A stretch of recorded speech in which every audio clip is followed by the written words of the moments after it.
Rajkot marketing યાર્ડમાં આજે ફરીથી કપાસ અને મગફળીની આવક શરૂ થઈ ગઈ છે। છેલ્લા 2 થી 3 દિવસથી રાજકોટ માર્કેટિંગ યાર્ડમાં કપાસ અને મગફળીની આવક બંધ હતી, જે આજથી ફરી આવક શરૂ થઈ ગઈ છે। યાર્ડમાં અત્યારે કપાસ, મગફળી, બટેટા, સૂકી ડુંગળી, લસણ, મગ અને શાકભાજી સહિતના પાકોની આવક થઈ રહી છે। આજે કપાસની 5000 ક્વિન્ટલ આવક રાજકોટ માર્કેટિંગ યાર્ડમાં અત્યારે કપાસની મતલબ આવક થઈ રહી છે। યાર્ડમાં અત્યારે જ્યાં જુઓ ત્યાં સફેદ સોના સમાન કપાસની આવક થઈ રહી છે। યાર્ડમાં આજે 5100 ક્વિન્ટલ કપાસની આવક થઈ છે। કપાસના ભાવ પણ ખેડૂતોને સારા એવા મળી રહ્યા છે। કપાસના ભાવ આજે ખેડૂતોને 1215 થી 1470 રૂપિયા મળ્યા હતા।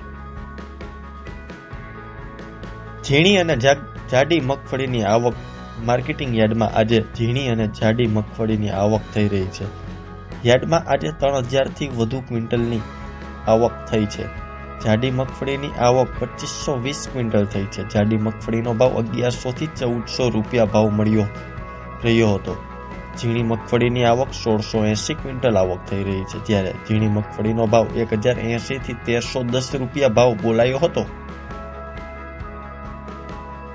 રાજકોટ માર્કેટિંગ યાર્ડમાં આજે લસણના ભાવ ખેડૂતોને અડધડ મળી રહ્યા છે, કારણ કે આજે લસણના ભાવ ખેડૂતોને 1 મણના 4000 રૂપિયા સુધી મળ્યા છે। યાર્ડમાં આજે લસણની આવક 520 ક્વિન્ટલ જ થઈ છે, પણ લસણના ભાવ ખેડૂતોને સારા મળ્યા છે।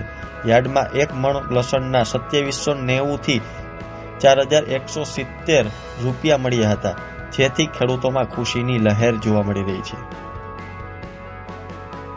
રાજકોટ માર્કેટિંગ યાર્ડમાં ટુકડા ઘઉંની 1950, મગની 525, પીળા ચણાની 550, અડદની 450 ક્વિન્ટલ આવક થઈ હતી।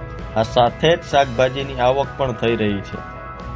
યાર્ડમાં આજે બટેટાની 3000 ક્વિન્ટલ આવક થઈ છે અને બટેટાનો ભાવ 120 થી 490 રૂપિયા ભાવ 1 મણના બોલાયા હતા। ટમેટાની આવક 1342 ક્વિન્ટલ થઈ છે। ટમેટાનો ભાવ 140 થી 250 રૂપિયા બોલાયા હતા, જ્યારે લીલા મરચાની આવક 460 ક્વિન્ટલ થઈ છે। મરચાનો ભાવ ખેડૂતોને 350 થી 720 રૂપિયા મણના મળ્યા હતા। કોબીની આવક 495 ક્વિન્ટલ થઈ છે। કોબીનો ભાવ 140 થી 301 રૂપિયા મળ્યા હતા। આમ રાજકોટ શાકભાજીની આવક વધારો થઈ રહ્યો છે। આમ રાજકોટ માર્કેટિંગ યાર્ડ અત્યારે ખેડૂતોને પૂરતો પ્રમાણમાં ભાવ મળી રહ્યો હોવાથી ખેડૂતો અહીંયા મોરબી, સુરેન્દ્રનગર સહિત અનેક ગામોના ખેડૂતો પોતાનો પાક વેચવા માટે અહીંયા આવી રહ્યા છે।